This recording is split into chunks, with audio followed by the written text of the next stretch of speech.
Writing the first draft of a new story is incredibly difficult for me.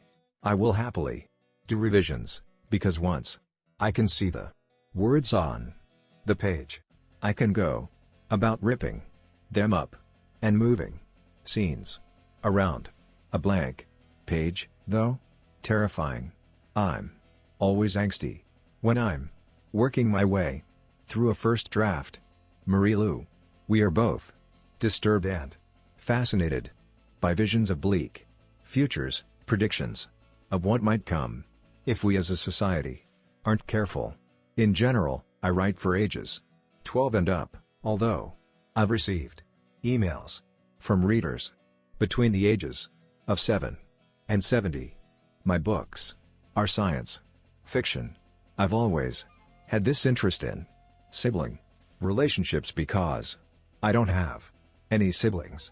I'm completely a product of the one-child policy in China, so I always kind of wished that I had an older brother or a younger brother or sister, just to have that bond.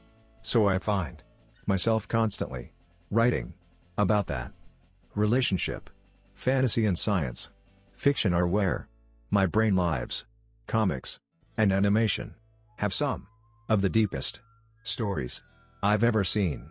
On the one hand, I'm so relieved that I've actually managed to finish my very first series, and that I've been able to see Madge characters through to the end of their journeys. On the other hand, I feel like how parents must feel when they send their kid off to college. It's a bittersweet mix. I'm fascinated by young people who do extraordinary things. I'm one of those people that, if I'm sad or depressed, I don't talk to people about it. I bottle it in. My first 3 manuscripts were epic fantasy, like high fantasy, and then the fourth one was a historical fantasy about Mozart as a child. I still have a soft spot for that one. The Rose Society was definitely the hardest book I've ever written, because it's so difficult to stay in that dark space. Boys are different from girls, but boys are also different from other boys, just as girls are different from other girls. Calling a book for boys or for girls is well-meaning, but to me not terribly helpful. I started writing seriously when I was a teenager, around 14 years old. I don't think anything really consciously went into legend that was influenced by video games, but I'm pretty sure some of my experiences and love for gaming contributed to a few of the factors that are in legend. It feels like it's the end of the world if you don't do well on your SATs. I remember playing Mortal Kombat when I was a kid, and the other Tekken style games. When I first came over to the States, I started writing, I think, as a way to help myself learn English. I would start stapling together little booklets for myself. Marie Lu. I've always been interested in exploring the concept of child prodigies. When I was younger, I wrote a story about Mozart as a child, and I just always loved this idea of young people who are able to take control of their lives and bring a whole lot of change at such a young age. Marie Lu.